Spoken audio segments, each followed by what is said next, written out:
So hey guys இந்த ரீடிங்கில் நம்ம வந்து என்ன பார்க்க போகிறோம் அப்படின்னா ஃப்யூச்சரில் உங்களோட லைஃப்பில் எந்த ஒரு பர்சன்னால லைக் உங்களோட லைஃப்பில் ஏதாவது ஒரு சில பாசிட்டிவான ஒரு சில சேஞ்ச் நடக்கும்னு பார்க்கலாம். ஸோ அவங்கள பற்றின ஒரு சில கேரக்டர்ஸ் அவங்களோட ஃபேஷியல் ஃபியூச்சர்ஸ் அந்த மாதிரி.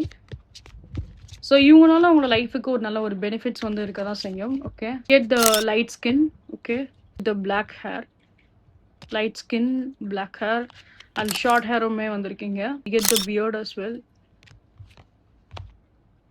we get the tattoo. Okay, so in the futures okay, we get the older than you. உங்களோட வயசுல வந்து மூத்த ஒரு பர்சனாகவும் அவங்க வந்து இருக்கலாம். சில பேருக்கு நீங்கள் வேலை பார்க்குற இடத்துலயே கூட இருக்கலாம். ஃபன் கலர்ட் ஹேருமே வந்து இருக்கு.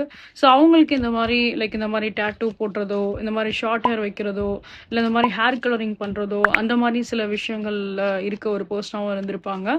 And when comes to like இந்த மாதிரி உங்களோட லைஃப்பில் ஏதாவது ஒரு பர்சன் அஸ் அ ஃப்ரெண்டாக உங்ககிட்ட இருக்காங்க அப்படின்னா சம் கைண்ட் ஆஃப் ஹெல்ப் உங்களுக்கு வந்து கிடைக்கலாம். ஓகே, அதனால தான் நான் இங்கே வந்து லைக் ஸ்பெசிஃபிக்காக அவங்களோட கேரக்டர்ஸ் பற்றியோ இல்லை அவங்களோட ஃபேஷியல் ஃபியூச்சர்ஸ் பற்றியோ ஏதாவது இருக்குது அப்படின்னா நம்ம பார்க்கலாம். அப்படிங்கிறது உங்களுக்கு ஈஸியாக பெட்டர் அண்டர்ஸ்டாண்டிங்காக இருக்கும். அப்படின்னால தான் I have been take this reading.